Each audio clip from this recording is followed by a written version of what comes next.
नवी मुंबईतल्या एपीएमसी बाजारामध्ये टोमॅटोची आवक कमी झाली आहे।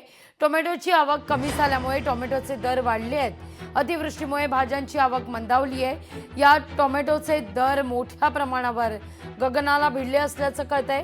30 रुपयांनी विकले जाणारे टोमॅटो आता 50 रुपयांवर पोहोचले आहेत। या अवकाळी पावसामुळे बीड, सोलापूर, बारामती, लातूर या भागामध्ये मोठ्या प्रमाणात पाऊस झाला आहे।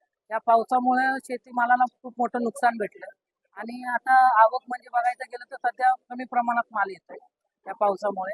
आता सध्या तरी पाऊस खुलल्यामुळे आता परत आवक वाढण्याची शक्यता आहे। दर बघा आता जसे आवक वाढेल म्हणजे जसे गिराईक वाढतील तसे दरही वाढतील। जर गिराईक कमी झाले तर माल आहे, शेती माल आहे, हा एक दिवसानंतर दुसऱ्या दिवशी चढला जातो, त्यामुळं बाजार जसे ग्राहक वाढतील तसे दरही वाढतील। लोकशाही मराठी ऐका, पहा, जागरूक रहा।